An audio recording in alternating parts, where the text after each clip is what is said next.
our Learning Skills Diagnosis webinar series. For the discussion this afternoon, our topic will be Diagnosing Numeracy Foundational Skills in the Early Ages. Before we begin, take note of the following reminders. Make sure you are registered to the webinar to have your e-certificate of participation. You may visit certificate.vibalgroup.com to generate your proof of attendance. Place your question in the comment box allotted during the session and they will be addressed by a speaker later on. Share the video using hashtag LearnAs1PH as our official hashtag to our Vibal webinars. Experience learning, Kabibal. And now, to proceed with our webinar this afternoon, it is my pleasure to introduce to you our distinguished speaker. Ms. Maria Luz A. Cruz is a Mathematics Department Head 6 at Tenejeros National High School. She finished her Master of Arts in Mathematics Education at Arellano University, Maine. She is an EPTA Discussant, 2017 EPTA Secondary Exemplary Awardee, and a 2016 Division Outstanding Secondary Mathematics Teacher. Ladies and gentlemen, please welcome Ms. Maria Luz A. Cruz.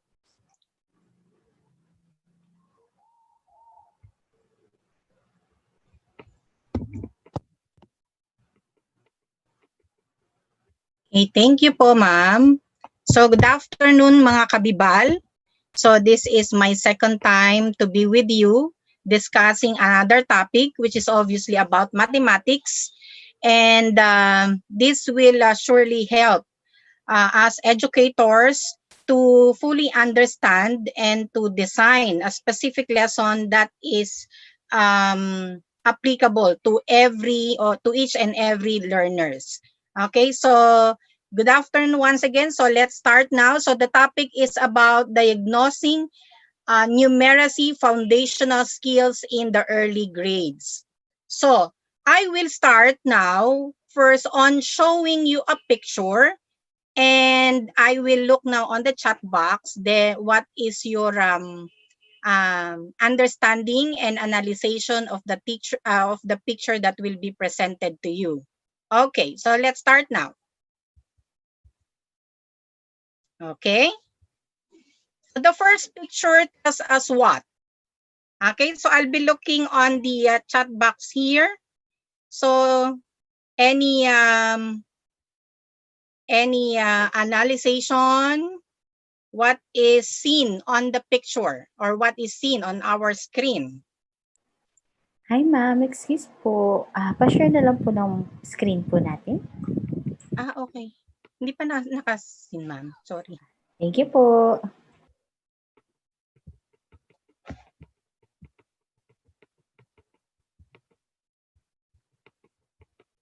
Okay. Sorry po. Okay lang po ma'am. Thank you Okay na po, po. Okay, so medyo na-excite ako mga kabibal. So, pasensya na po. Okay, so here it is. So, okay na po, ma'am. Okay, so again, our topic is about diagnosing numeracy foundational skills in the early grades. So again, I'll be showing you a picture and you can give your own observation, your analysis, or your meaning of the picture that you will be seeing on the next slide. Okay, so let's see. Anyone from our participant here? So what is shown in the, what is obviously shown, what this picture implies? Okay, let us see. Masyado mabilis. Okay. So obviously what is seen in the picture is a student, a child, or a learner counting using her fingers. Okay, so if we're going to analyze now the age of this learner, obviously this is on the early grade. So, and obviously the way she count numbers using fingers is really familiar on our part as a teacher. Okay, so let me give you another picture here.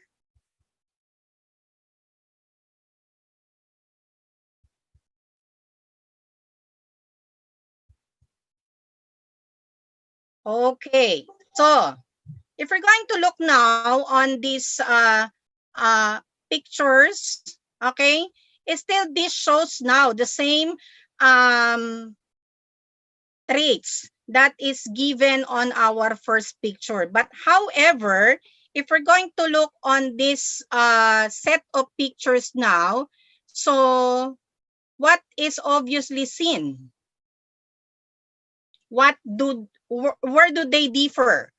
So obviously the same skills has been shown. So they are counting numbers using their fingers. Yes.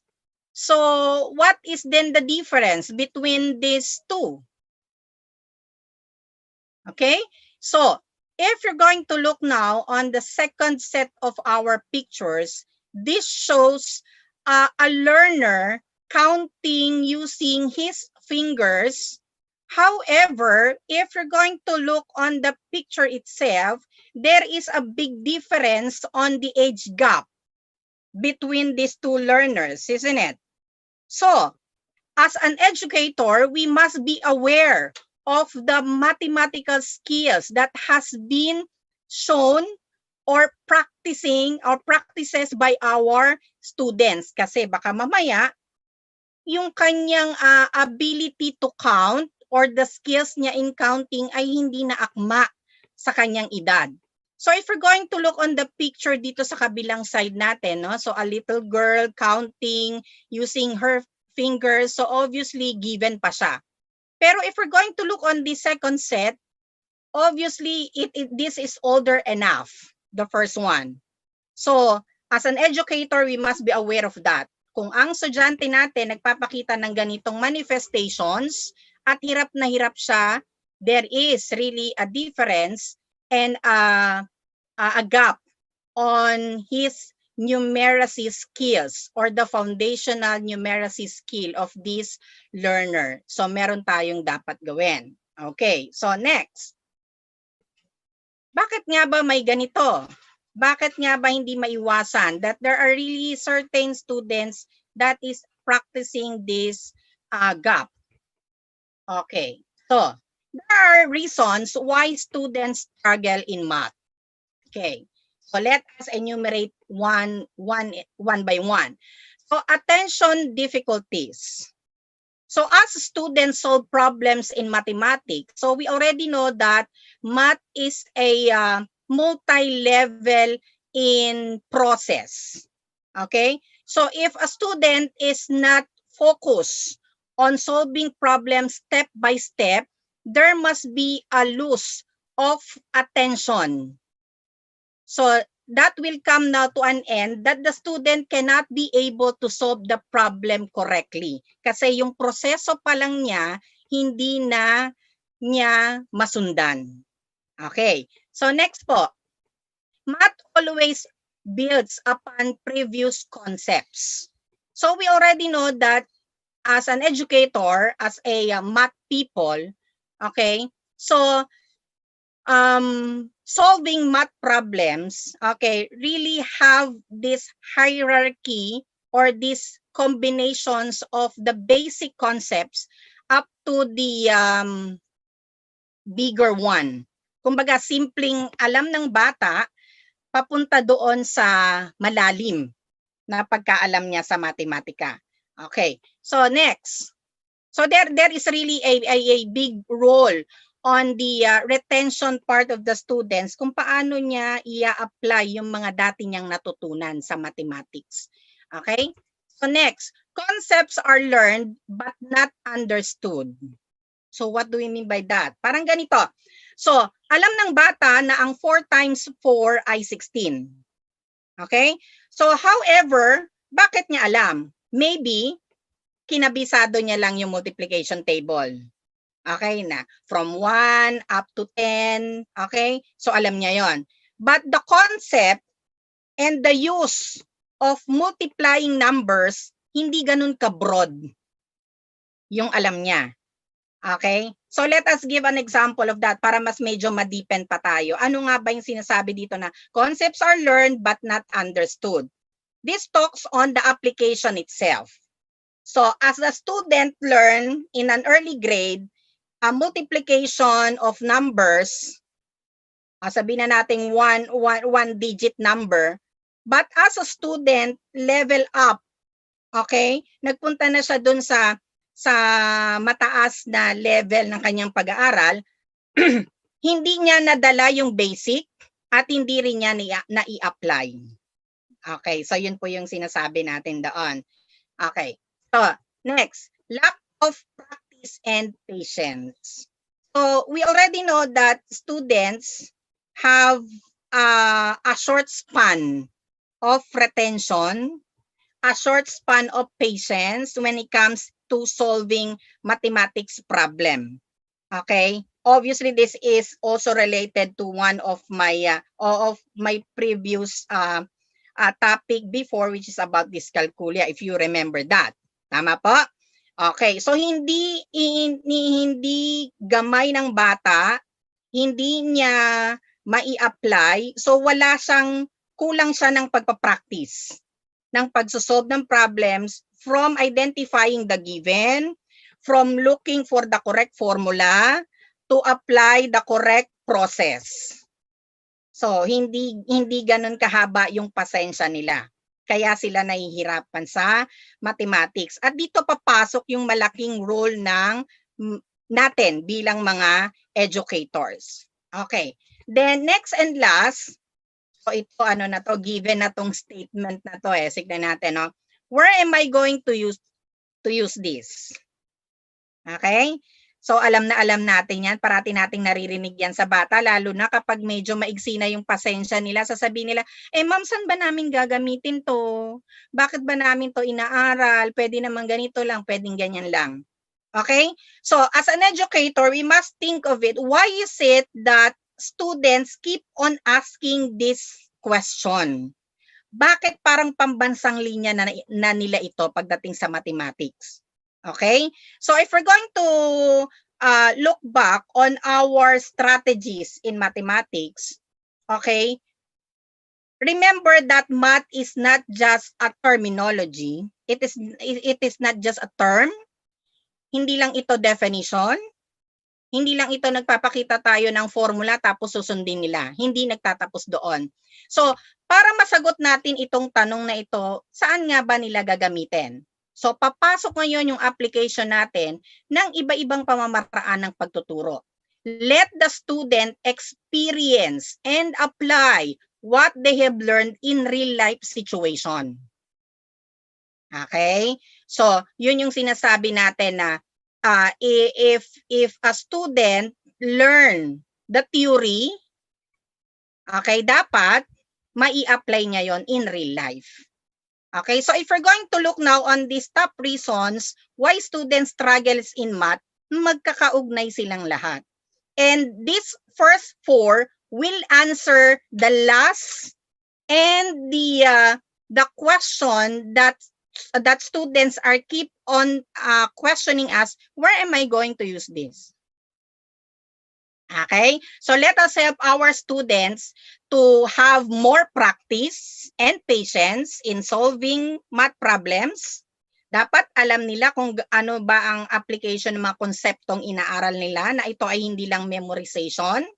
There must be what we call an executive function. When we say executive function, so this encompasses not only a verbal memorization on the part of the student, and not only non-verbal, okay, not only memorizing the numbers, memorizing the process, okay, this also includes what we call a self-motivation, wherein the students will be able to develop a confidence to solve problems in math. Then from there will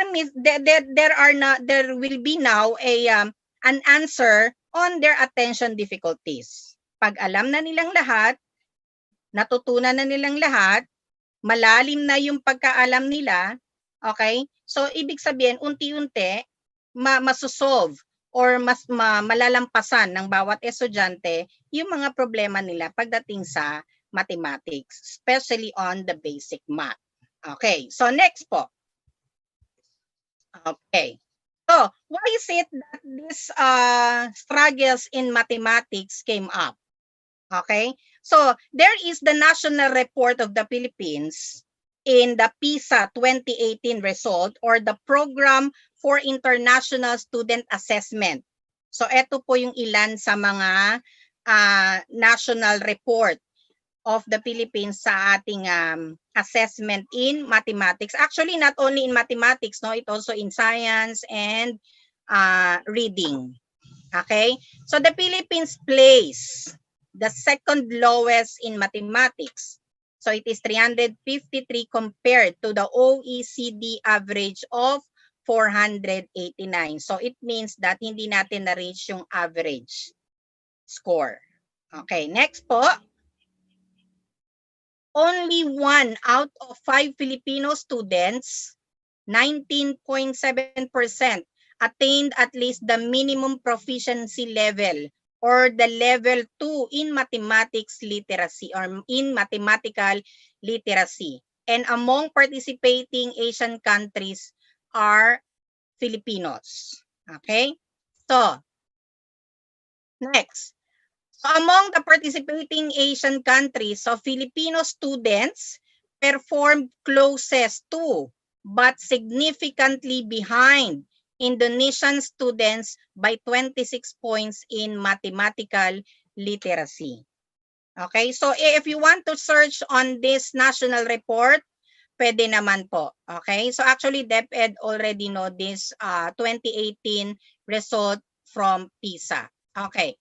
So next is the average mathematical literacy score of female students, which is 358 points, was significantly higher than that of male students, which is 346 points. So on this last findings, so as an educator, so alam na natin ngayon, meron na tayong isang idea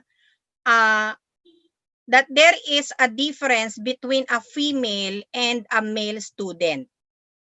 So from there, pwede tayong maka-create ng ibang pamamaraan natin paano natin masosolusyonan ito. Or hindi man masolusyonan, makakatulong tayo for the students to cope on this problem. Okay? So ibig sabihin, meron pala talagang problema. Okay. So, bakit ganun yung bata? Bakit sa edad na ganun, nagbibilang pa rin siya gamit yung kamay na dapat hindi na, ibig sabihin hindi na akma. So, bakit? Kasi may mga struggle sila in math eh. And these findings will show. Okay. So, next. So, this is an example of a numeracy program and a research study that we held. So, share ko lang din po, no? That we held at our school sa Teneros National High School, wherein we came up on finding the numeracy level of our students. So obviously kahit high school na to, so nagulat kami na ganun pa rin pala talaga yung problema. Okay, so ibig sabihin basic mathematics, hindi lang siya nagtatapos sa early grade. So, dapat nating malaman yon. So, as we go along, mas malilinawan pa tayo kung ano ba yung mga prosesong dapat nating gawin. Okay.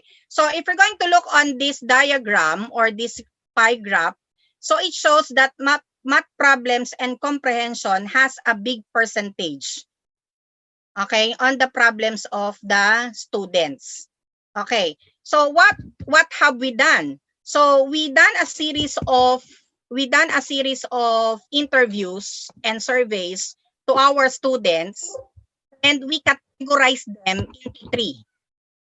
Okay?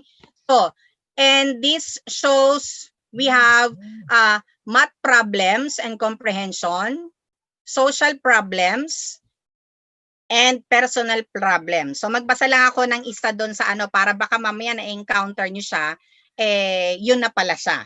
Okay, so under math problems and comprehension, ano yung sagot ng mga bata sa amin?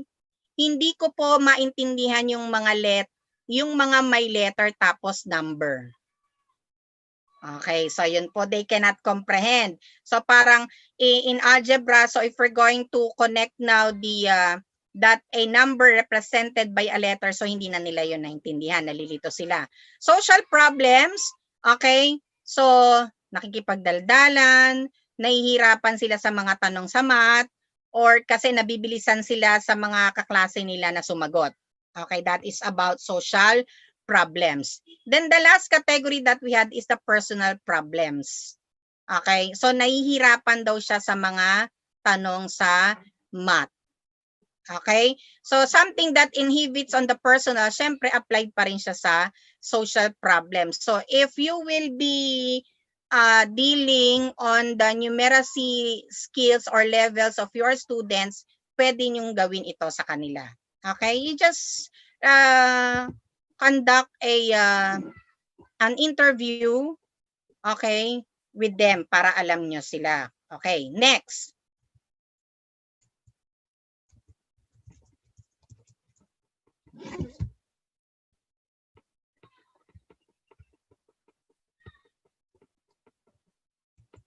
Okay, so next po.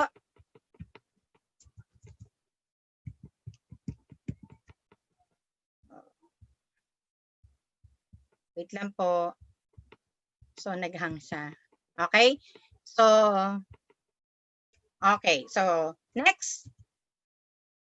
So this boils down now to our main objective to determine the numeracy skills of our students. So what is then numeracy skills? Okay, this is the ability to apply math concepts in all areas. Okay, next, involves understanding numbers, counting, solving number problems, measuring, sorting, noticing patterns, adding and subtracting numbers, and so on. Okay, so next. Okay, so since this talks on the early grade, so let us have now the idea of how a child starts learning numeracy. Okay? So para medyo maalis yung misconception natin na itong word na numeracy ay applied lang sa bata na pumapasok na sa isang paaralan. Okay? So, paano nga ba nila natututunan o nagsisimulang matutunan ang numeracy? Okay. So, children starts learning numeracy skills from the time they're born. Okay? So, this learning happens from watching and experiencing numeracy in action, especially in everyday playful activities. Okay, so yun pala yun ano. So if a child learns to crawl, di ba? Yung gumagapang na pala siya, or sabi nga dito, di ba? From the time they're born. Okay? Nag-aaral na sila. Okay, natututunan nila na yung mga numeracy skills. Okay, so for example, it happens when a child is encouraged to, okay, counting fingers, toes, and toys. Okay, so yung mga simple gestures, yun na pala siya. That is already numeracy on the part of the child. Okay, next, recognize numbers and shapes on objects like clocks and phones or in books. Okay, so siguro ngayon medyo nakakapag-analyze tayo. Ay, ito pala siya. That is already numeracy na pala agad. Hindi pala siya puro numero lang. Okay. Then last is decide how many slices of apple she wants. So let us think of this now, fellow educators and parents. So once ang bata, naging malikot na yung imahinasyon niya sa mga bagay na may koneksyon sa pagbibilang, na may koneksyon sa mga figures, that is obviously related to mathematics, then that is already what we call numeracy. Nag-aaral na sila, natututunan na nila yung word na numeracy. Okay? So, next. As a child gets older, he learns more numeracy and math skills, including size and measurement. So if we're going to compare this one dun sa kanina natin, so medyo lumilevel up. Tama? Okay. So, for example, compared to things of different sizes. So alam na nila yung ano yung malaki, maliit, o kaya katamtaman. Okay? So kung makikita natin, no, merong hierarchy siya. Meron siyang level. Kanina ang kanina lang natin, ang sabi ay alam nila yung pag-consider ng mga figures. Okay? Alam nila yung mga shape. Pero ngayon, hindi lang shape, alam na nila kung ano yung malaki, ano yung maliit, ano yung katamtaman. May sukat na, kumbaga. Okay? Hindi man siya literal na sukat, pero alam na nila yung maliit na bagay sa malaking bagay. Okay. Next, group things together and talk about same and different. Okay. So, kung maalala natin, marami tayong mga manipulatives, di ba? Ang manipulatives, fellow teachers, fellow educators, parents, hindi lang siya nasa 4 na sulok ng classroom. Anumang bagay na nilalaro, minamanipula ng bata. Sa bahay pa lamang, that is already practicing and learning numeracy. Okay? So, next, use words to describe things which are over, under, and next to. Okay? Next, help set the table. Okay? Bakit kaya? Bakit help set the table kasama sa numeracy? Okay, remember that one of the basic concepts in mathematics is about titingnan natin kung maalala nyo ha. If we're going to recall yung mga present before last week sa ating topic about dyscalculia, remember that one of the skills or behavioral traits na nagmamanifest sa bata ay yung spatio-temporal. We talks about space. Tama? So if a child or a learner, okay, starts to help setting the table, kahit paano may alam na yan. May alam na siya sa spasyo, saan ito aakma, saan ito hindi kakasya. Okay, sana nababalikan natin yan. No? Talagang magkakonekta kasi yung mga topic natin. Okay, next. Fill a water bottle. May sukat yon. That is already the beginning of their idea about volume. Tama? Okay. So next, help with the shopping and use money to buy things. Okay? Di ba yung mga bata, pag ay may sukli pa ako dapat. That is already numeracy. A simple gestures, okay, yun na siya. That is already numeracy. Okay. Divide food into equal shares. Okay? So, ito kitang-kita natin yan sa mga bahay, no? As an educator, as a parent, observable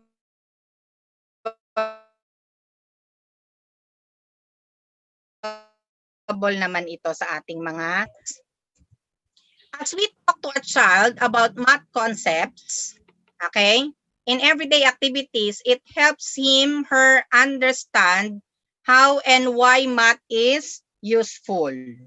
Okay, so, for example, so big and small size. Okay, high and low. We talk about height. Then heavy and light, which is about weight. Then fast and slow, that talks about speed. Close and far, so distance. So alam na yan, no, ng mga bata, yung malayo, yung malapit. Okay? Then first, second, and last. Okay? So that talks about in order or number or the chronological order of numbers or things. Okay? So, next. Ano nga ba yung mga sinasabing foundational math skills?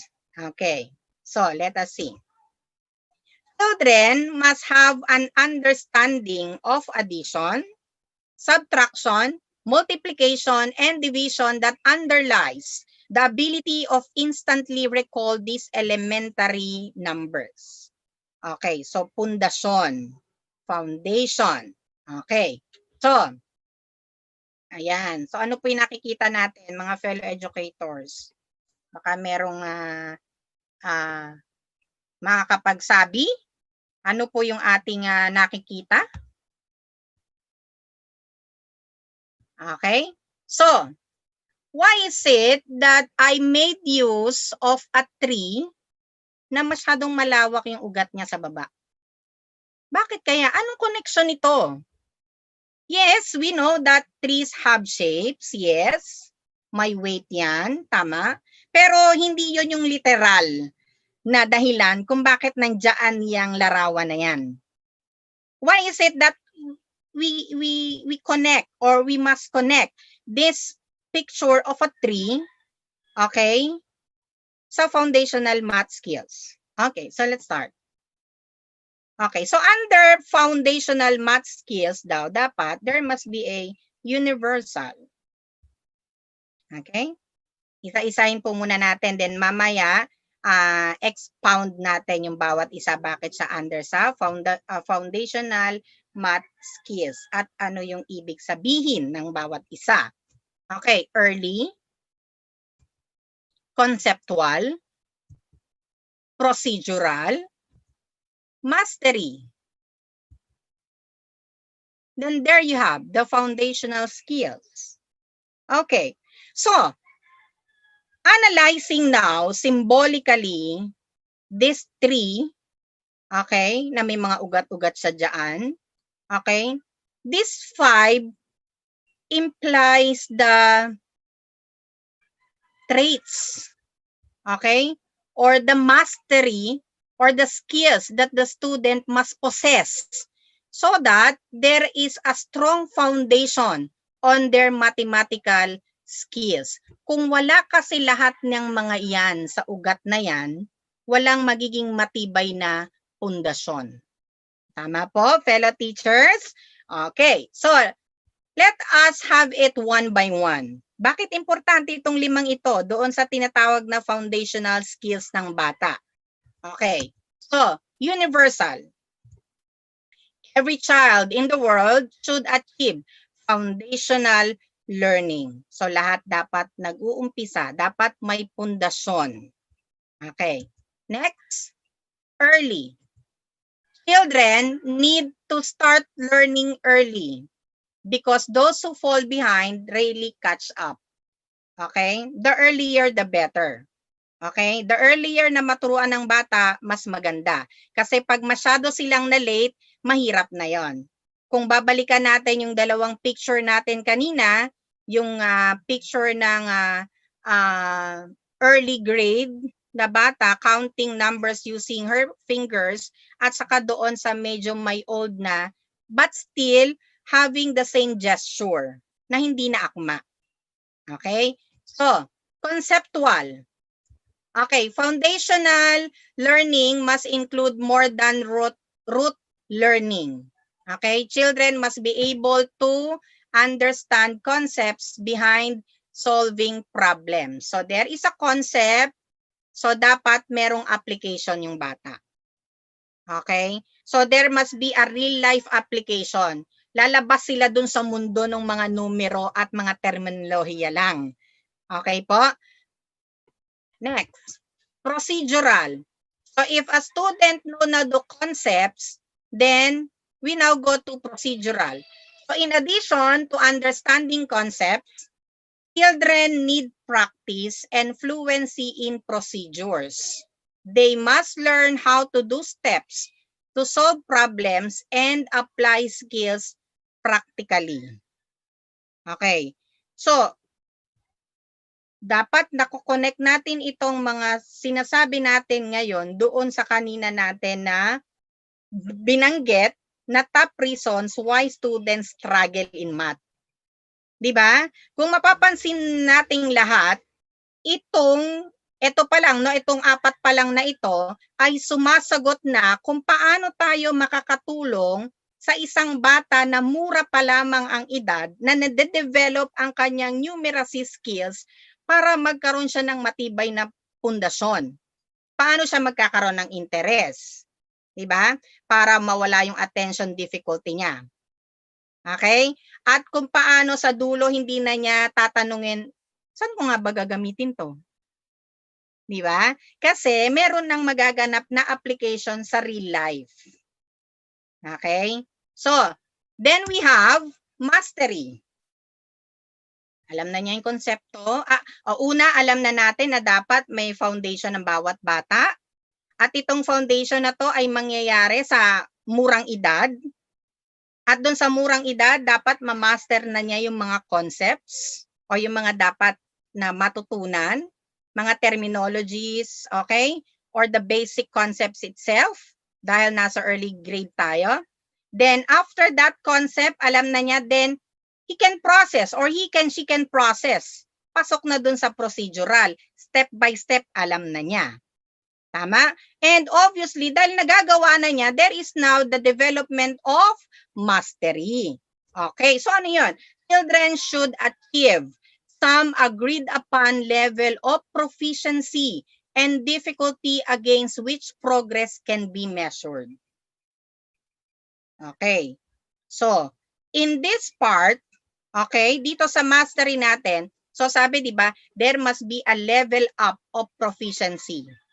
Okay, baka sa 2020 PISA result mataas na yung mathematical assessment natin.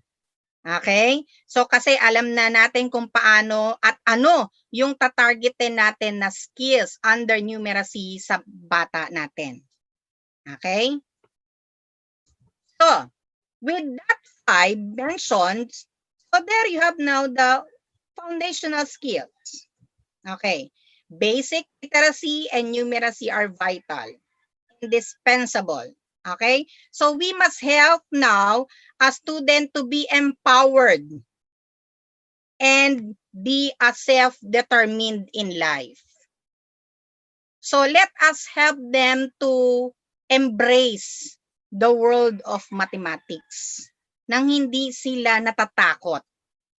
Okay? So we cannot diagnose the real foundational numeracy skills of our students kung titignan natin na lahat sila ay pare-pareho ng learning styles.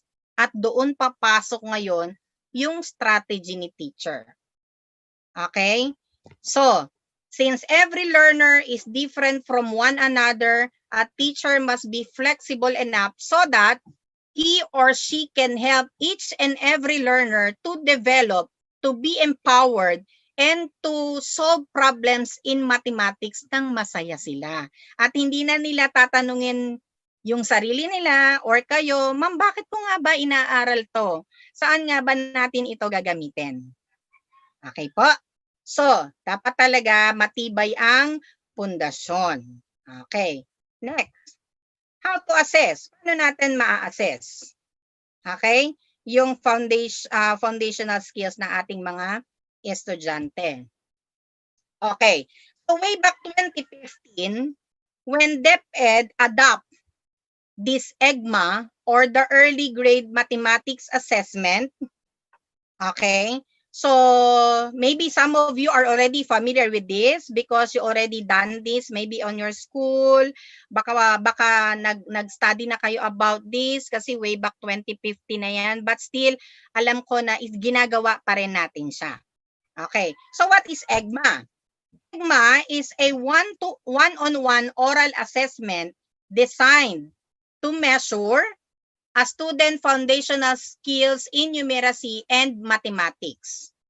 Okay, so this EGMA focuses on the foundational numeracy skills of our students. So an instrument to provide information about foundational numeracy skills which should be mastered in the early grades of 1 to 3.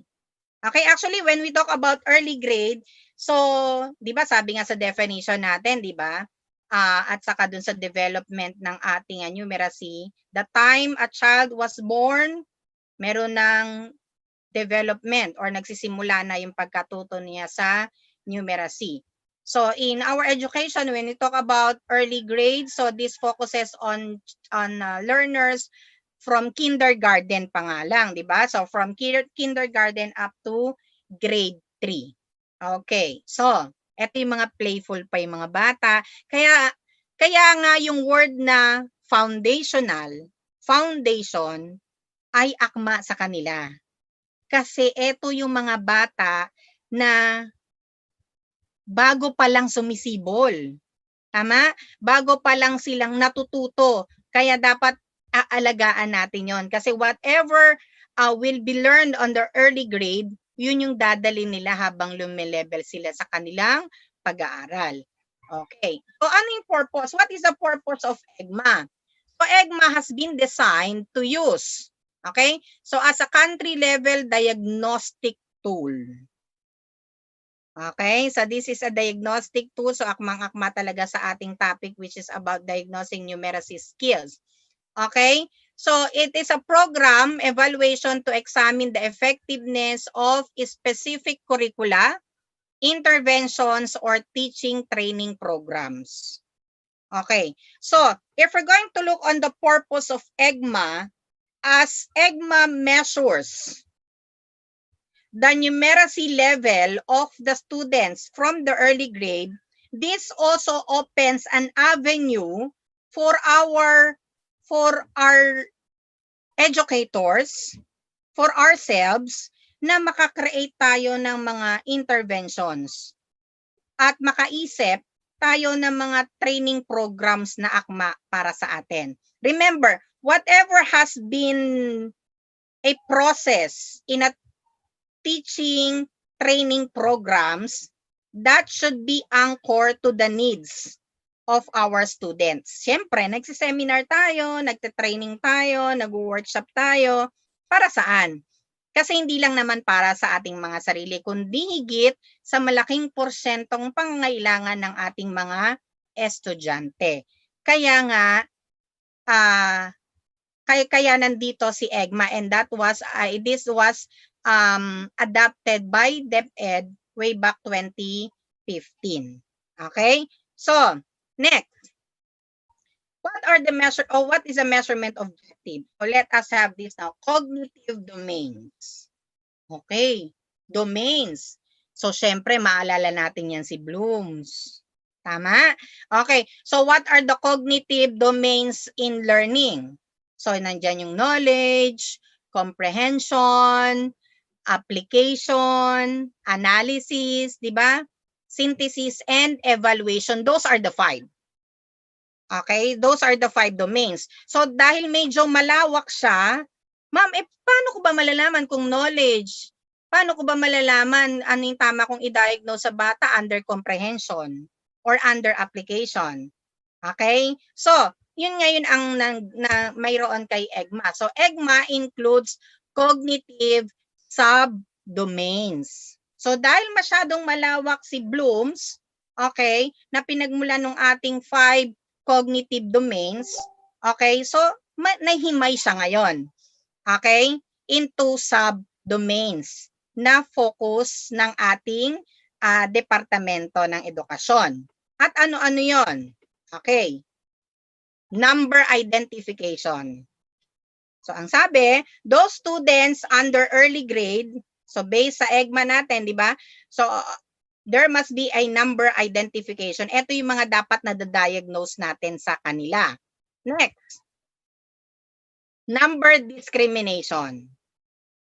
Mamaya expound po natin yung description at saka yung subtest ng bawat isa para magkaroon po tayo ng idea. Next. Missing number. Okay, dito pa lang sa 3, nakikita na natin, talagang parang batang-batang math talaga itong pinag-uusapan natin. Now, however, if you're going to look at the term itself, applied pa rin siya sa higher math. Okay. So, next is addition level 1. Okay, there must be a leveling in addition sa early grade. Ano pa yung dapat nating nasusuri? Addition level 2. So mamaya makikita natin, ano ba pinagkaiba ni addition level 1? Ano ba pinagkaiba ni addition level 2? Okay. Next. Subtraction level 1. Subtraction level 2. Then last under EGMA is word problem. Okay, so if we're going to look on the fourth at hanggang dun sa 7 subdomain natin, okay, yung first 2 basic operation pa lang siya. 'Di ba po? Kasi nasa early grade, wag nating sagarin. Kasi 'di ba ganun yung bata eh. Kapag na naipon lahat, natataranta na sila, nawawala na yung attention nila. Remember, ang isa sa dapat nating solusyonan ay yung attention difficulties. Let us focus first on the mastery of the students under addition and subtraction. Okay? And that too must be applied dun sa word problem. Kumbaga, unti-unti, step by step, little by little. Kasi mga murang isip pa yan eh. Mga murang edad pa sila. Playful pa sila, kumbaga. Okay? Pero kung ano man yung matutunan nila doon, okay, hindi lang sila yung magbe-benefit, tayo din as their teachers. Kasi yung maitatanim natin sa kanilang pundasyon, okay, madadala nila yon hanggang sa pagtatapos ng pag-aaral nila. Okay, so let us have this one by one. So I have here a table of these subdomains wherein I also have this subtest and the description. So these are all under the readings about EGMA. Okay? Okay? So EGMA, subdomains, and subtests.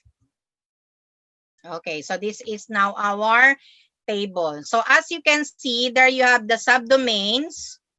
Okay, so number identification. So subtest. Number identification. Okay, so what is about the description? Ano yung gagawin ni teacher para, anong way para ma-diagnose niya ito, anong pwede niyang gawin? Okay, so it consists of 20 items that increase in difficulty.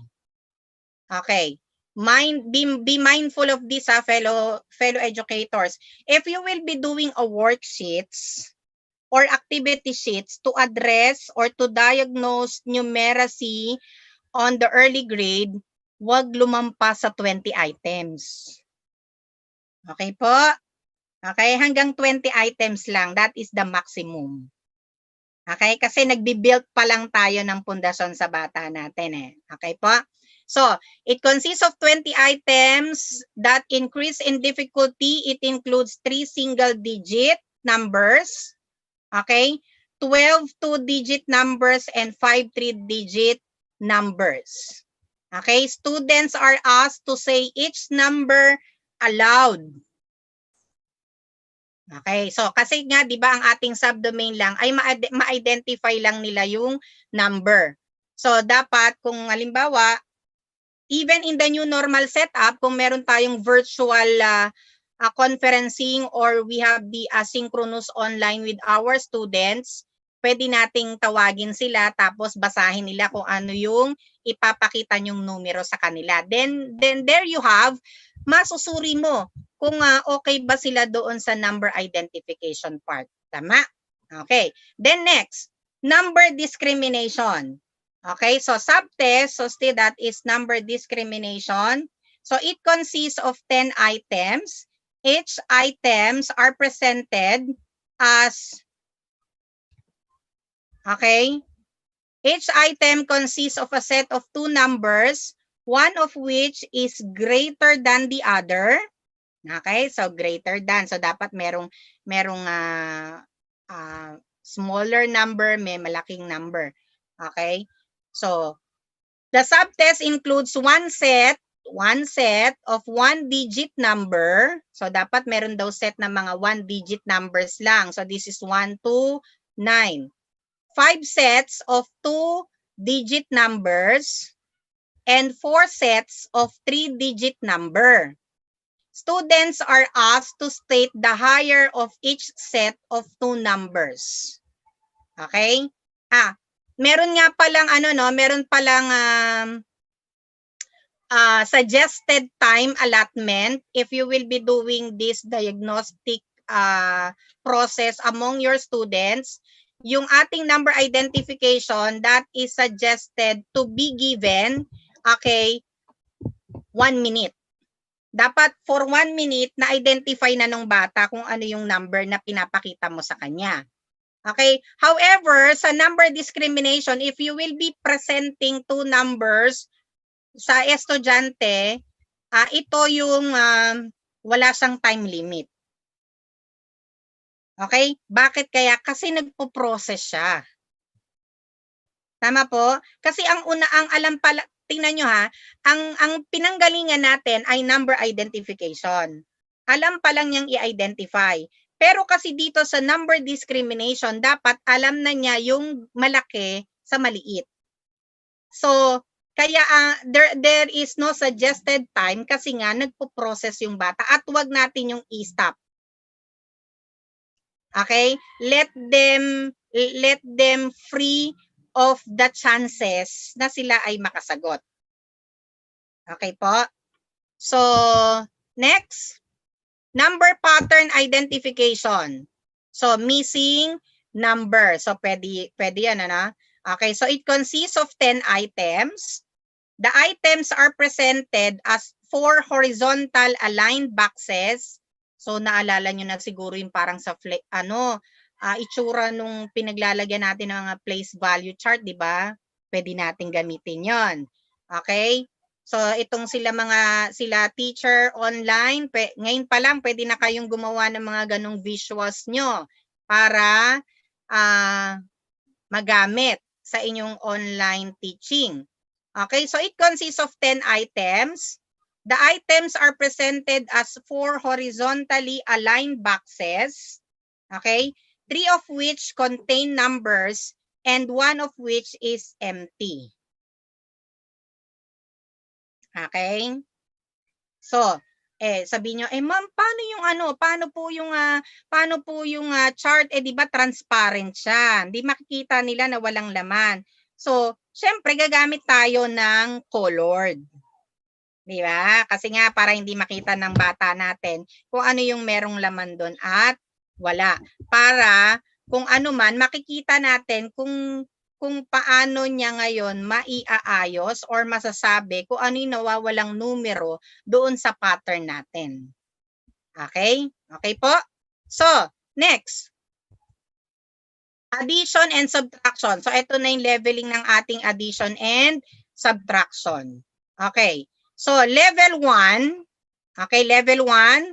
So, tingnan natin, fellow teachers yung difference between the level 1 and the level 2. Kasi baka mamaya, you are just starting on the early grade tapos nasa level 2 na tayo. Okay po. So, level 1, it consists of 20 items that increase in difficulty. Okay? So, no addends are greater than 20. And no sums are greater than 19. Okay, so alam natin yan ha. Alam po natin yan. So ulit, ang mga numero natin, okay, that will be only from 1 to 20. But you must follow this that wala dapat numbers na mataas pa sa 20 kasi nga 1 to 20. Tama po. Okay, and make sure that once the student add the numbers, okay, it should not be greater than 19.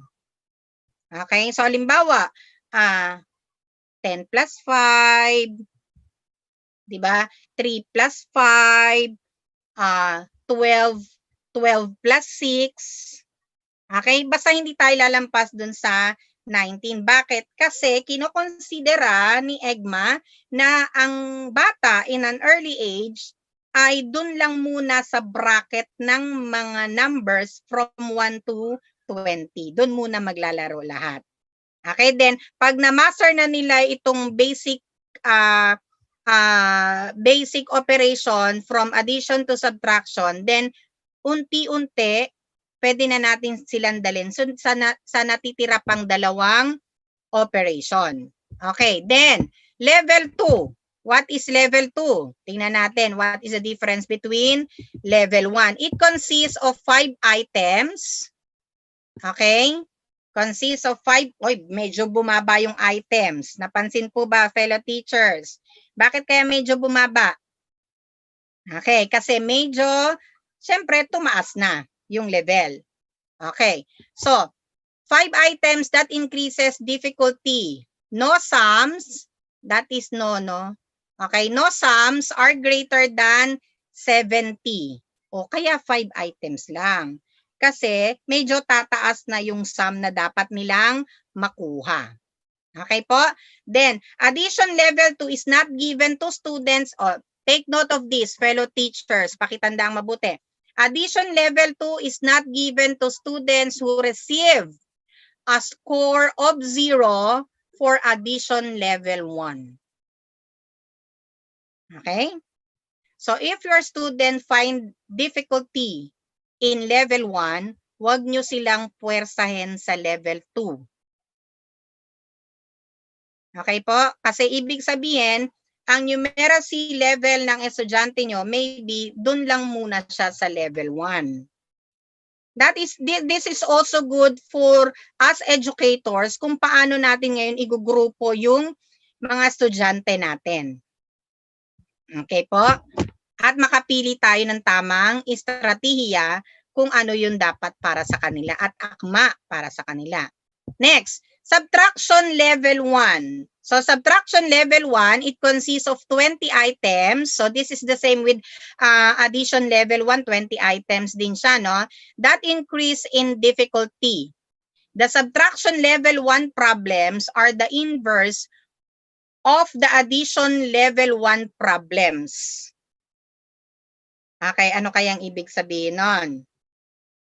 Kung nag-add ka ng numbers at may sum, tama po, pwede nating gamitin yung given natin pabalik using naman the operation which is subtraction. Okay? So halimbawa 6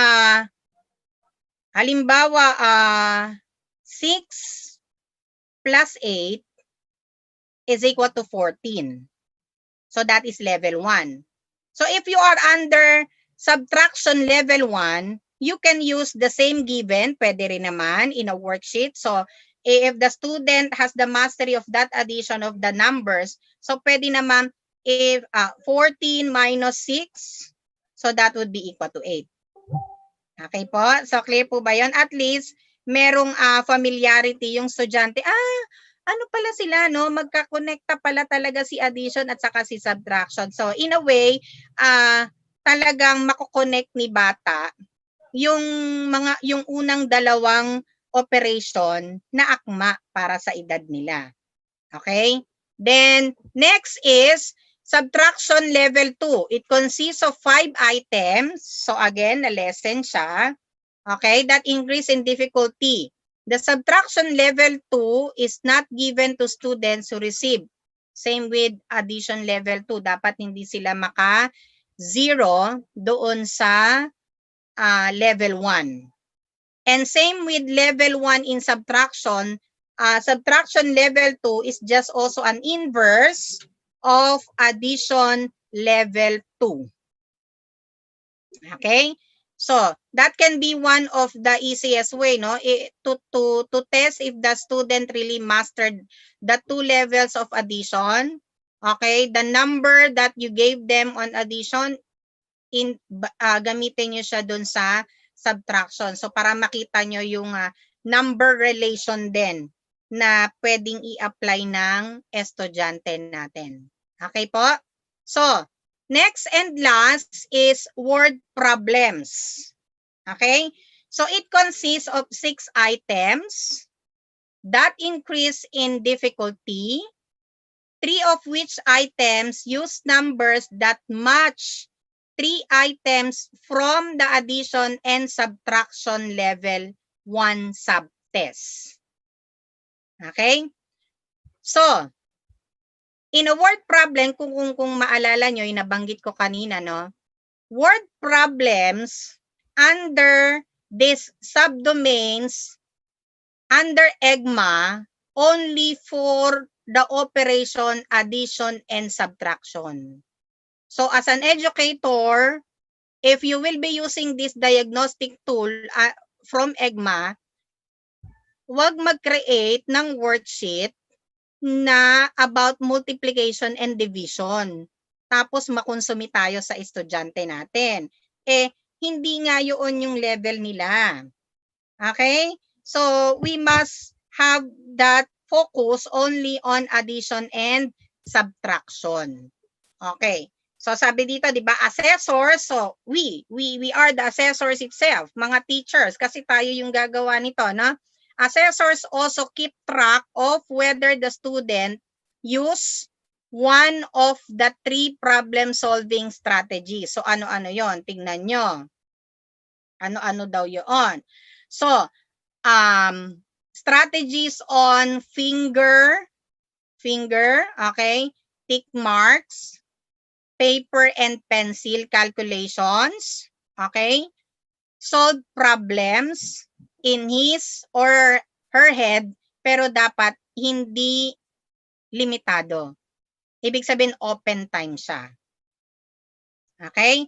So, if we will be looking now on the 8 subdomains and subtests by EGMA, so we will truly diagnose a foundational skills of our students in an early grade. So remember, fellow teachers, that this will give us an avenue to create a strategy that is suited to each and every learners. Huwag nating pahirapan yung sarili natin kasi nga hindi natin alam kung hanggang anong level lang yung ating estudyante. If you think that the behavior of your student the behavior of your student towards mathematics ay hindi na nagmamatch sa kanyang edad, then there is really a problem. So, kailangan talaga natin ito. Okay? So, and we must think of, again, when we talk about numeracy, from the word numeracy, numerates, number, so hindi lang siya number. Pati yung mga behavioral traits. So, kung nakita nyo kanina, di ba?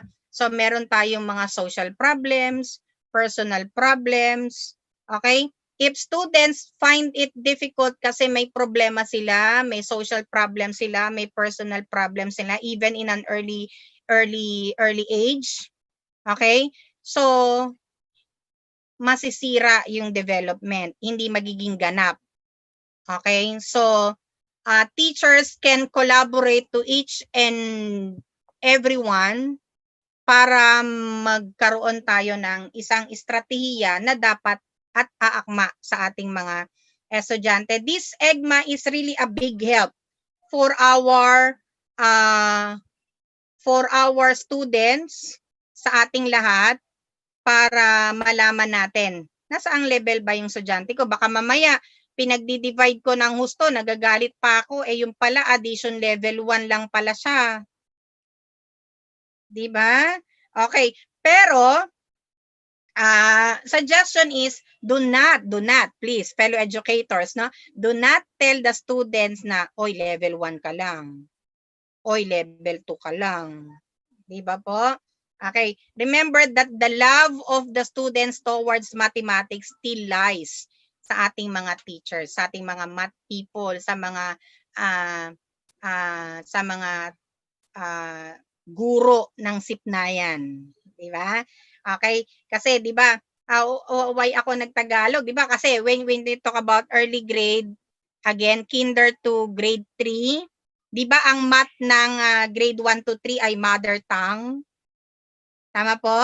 'Di ba itinuturo natin ang matematika sa lengguwahe na kung saan sila nabibilang?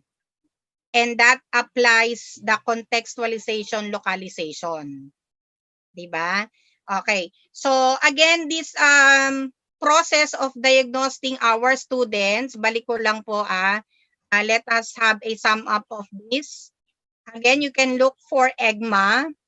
Okay, there are a lot of studies used to address and to diagnose and to assess foundational numeracy skills of the students. Again, EGMA focuses on number identification, number discrimination, number pattern identification, addition level 1 and level 2, and subtraction level 1 and level 2. And lastly is word problems. Again, word problems will only have, okay, the operations that has been discussed to the students. If you discuss addition, subtraction, yun lang dapat yung ia-apply ng bata sa word problem. Okay. Now, if you have question, ma'am, paano gagawin ko dito? Alam ko na po yung description. I already know the subdomains and the subtests that I will use to diagnose my students. You have your free will to do your own activity sheet among your students kasi kilala nyo na sila. Tama? If you started with a given or with a specific worksheet or activity sheets, then there is a result. That is the first step that you analyze or you assess your student. Okay? Then from there, if there's a need for you to modify the material, please do so. Bakit hindi tayo dapat magsawa? Kasi kailangan nating marating yung tamang pagsusuri sa kakayanan ng ating mga mag-aaral. Because this is really the root cause why some of our students struggle in mathematics. Kailangan nating mahanap yung pinag-uugatan ng problema, bakit itong mga bata, even in the high school, in senior high, in college, ay may problema pa rin sa basic numeracy. Okay?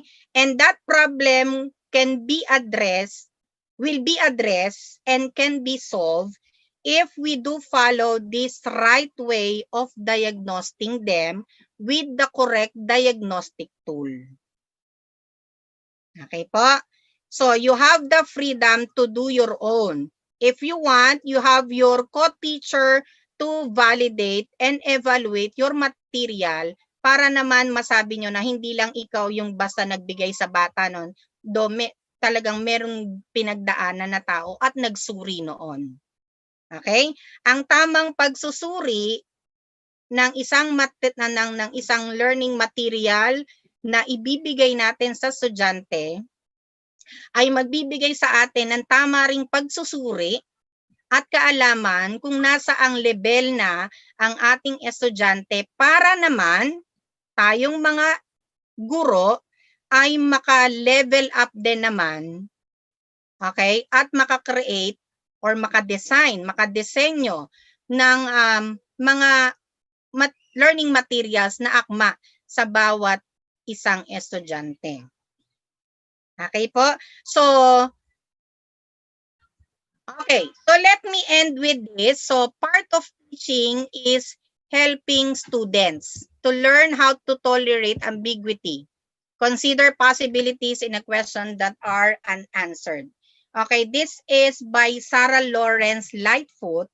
Okay, Sarah is an American sociologist wherein she have the analyzation and learnings on the relation of the community and the schools. Same as with the pattern and structure of classroom setups. Okay? So, in the quotation itself, so let us help students, okay? Let us help students to realize in what level of mastery are they now and what is really suited for each and every learner. At yun ay magaganap sa mga masisipag na mga guro gaya natin, no? Gaya nyo po, kaya tayo patuloy na nakikinig ng mga webinars, nag-aaral kasi alam natin na there's still a room for us to help our students na makita yung mga posibilidad at marami pang pagkakataon na sagutin yung mga tanong at the back of their minds kasi ang estudyante malikot ang pag-iisip niyan di ba? habang nagtuturo tayo, hindi natin alam, umiikot yung pag-iisip niyan. Bakit nga ba inaaral pa to? Ano pa yung mga ganyan. Yung mga tanong na yon na mahirap sagutin on their part, tayo yung makakatulong nun. Kasi we must not only limit ourselves in the four corners of the classroom, sa screen ng ating laptop o sa screen ng ating computer, hindi lang doon dapat nagtatapos. Pag nakita ko yung estudyante ko na parang matamlay, hindi ibig sabihin nun na diagnose ko na yung numeracy skill niya. Or hindi ibig sabihin nun na na-classify ko na siya na ganitong estudyante. It's not like that. It is thinking beyond what our naked eye can see. Yun ang teacher, di ba po? Yun tayong lahat. Kaya anumang oras, anumang araw, pag sinabing may training, may ganyan, go tayo doon. Di ba? And applause to all the educators.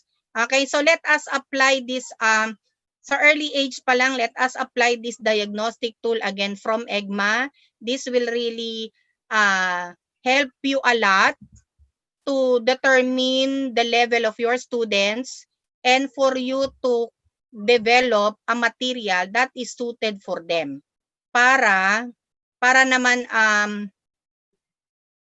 tama yung track ng pag-aaral nila when it comes to mathematics. And we must always remember that math always go back to the basic. It is always going back to the basic. Hindi natin yan nakakalimutan. At hindi natin siya dapat kalimutan. Anumang taas ng level ng mathematics, still, there is the basic numeracy applied. And this will be only mastered by the students at an early age or an early grade with the help of you, fellow educators. So, good afternoon po. Thank you so much, ma'am. Now we will proceed po to the question and answer. Yes po. The first one po is from Ms. Marivic Ramos. Kung hindi po naging maayos ang foundation ng numeracy skills, anong ways po ang pinakamagandang gawin para po mag-improve? Okay. So if the process has been a failed one, so I may say that you may go back, ma'am, to the basic step. Baka kasi hindi na-address or hindi nalaman yung tamang pinag-ugatan ng problema. So my suggestion is, wag muna tayong gumamit ng mga activity sheets, wag munang mag-feed. Kumbaga, wag ka munang sagutan mo to, wag mo na ganon. You go with the basic process. At ano yon? You make a survey of your students. You can have your own survey. Okay? Na kung saan tatanungin mo doon kung hanggang saan yung, para makita mo kung hanggang saan yung level ng estudyante mo. Okay po? And another suggestion is you create a somewhat survey questionnaire na susukat doon sa mga nabanggit ko po kanina. Yung yung number identification, yung missing numbers, yung sa level 1, level 2 ng addition and subtraction. So yun po. Yun po. Maybe the material is not suited for the learners kasi hindi muna na-address o hindi pa nalaman kung ano po yung level niya. So balik po tayo sa basic process. Alamin po muna natin yung root cause o yung pinagmulan kung bakit ganun na hindi ganun kabilis yung processing ng ating estudyante. Yan po. Thank you so much, ma'am. Now let's proceed for the second question from Ms. Carla Humagdao.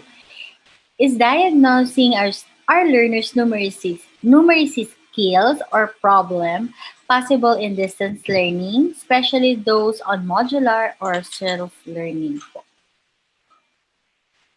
Online and modular, ma'am. Online distance and modular distance po? Yes po, ma'am.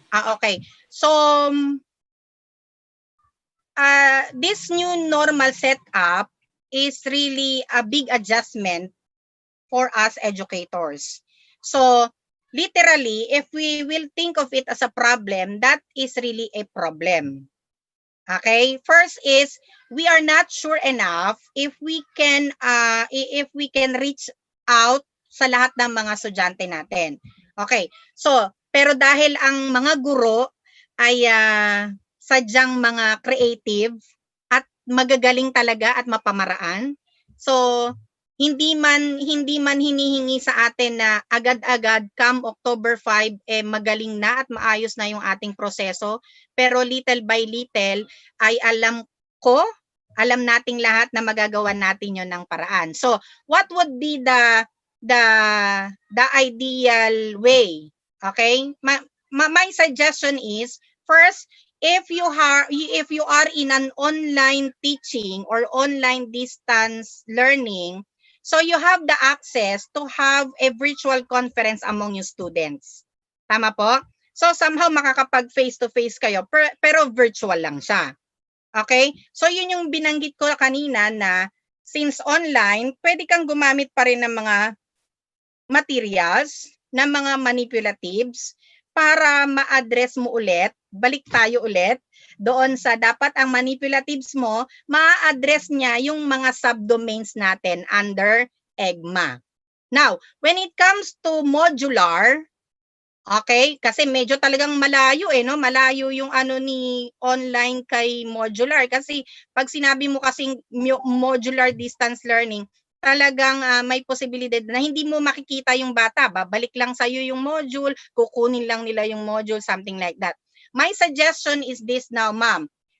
You create now learning materials that is suited for different types of learners. Kumbaga ganito, ma'am. Kung ako si teacher, gagawa ako ng mga learning materials na akma sa bata na fast, na average, na slow. Kasi hindi ko nga alam kung ano yung level niya. Hindi kami nagkikita, hindi kami nag-uusap. So, once the student answered the materials together with the activities of the module, okay? So, pag bumalik sa iyon, so kung meron kang 3 na learning material suited for different learners, makikita mo ngayon doon kung saan siya mas akma. That can be the best one. That is my suggestion on you fellow educators kung paano natin i-address itong nakikita nating problema. Pero meron tayong magagawang paraan. Tama nga po?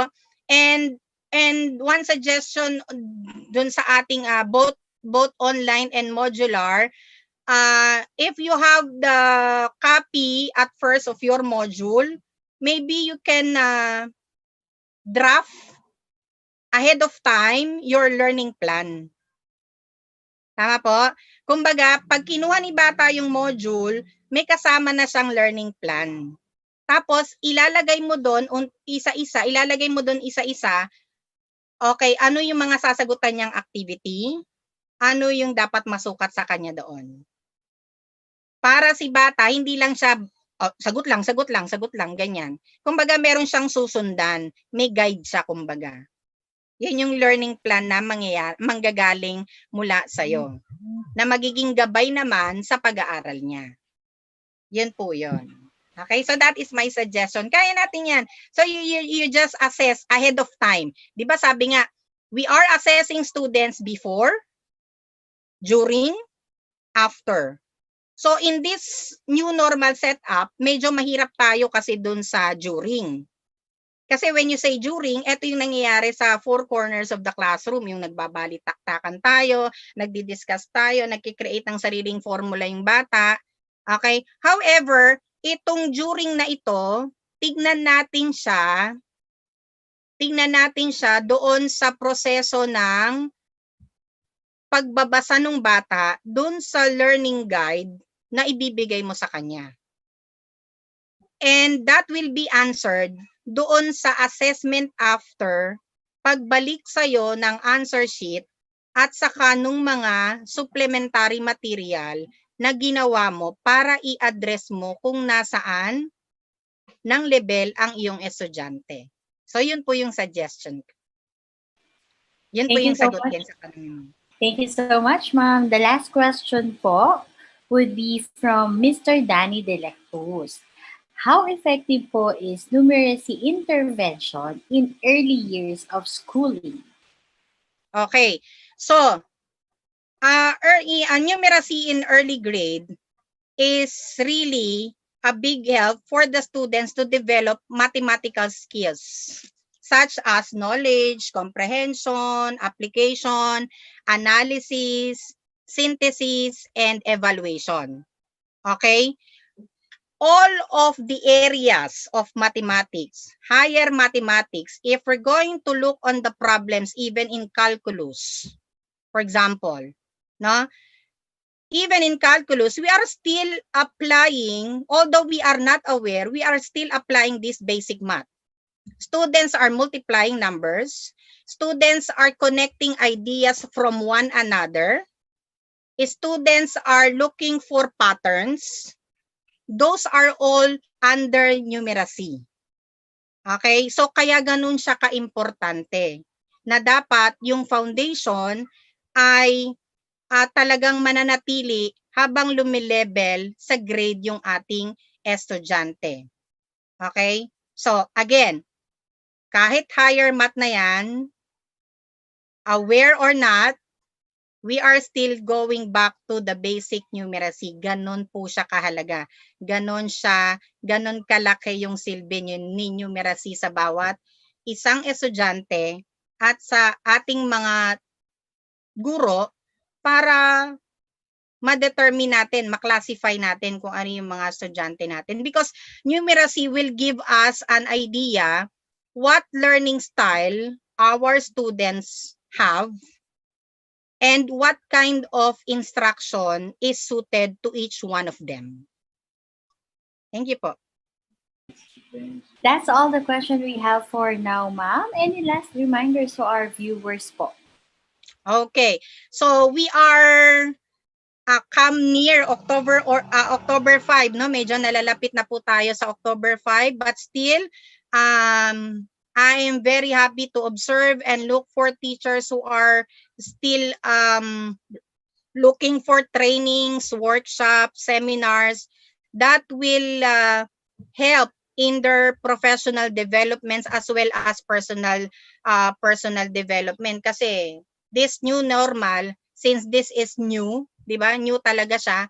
Marami tayong mga adjustments. But sabi ko nga kanina, as an educator, we must always open enough to all possibilities, to all different interventions. Maybe this pandemic only gives us it only gives us an idea, only gives us a time para mas malaman pa natin at mas mahimay pa natin bilang mga guro ng Sipnayan o maging guro ng iba pang asignatura na meron pa tayong ilalabas. That our profession is not only limited to the four corners of the classroom. Talagang ang teacher, malaki ang epekto sa komunidad at saka sa mga bata at saka sa mga magulang. So let us help each one of us so that our students and the parents as well will remain on their objective na dapat matuto yung bata. Okay? At dapat na makaisa natin sila sa ating mga adhikain kasi sabi nga sa atin, 'di ba, sa atin sa DepEd, 'di ba, sulong edukalidad. Kumbaga, sumusulong yung edukasyon nang meron pa ring kalidad. Okay po? So, yun po.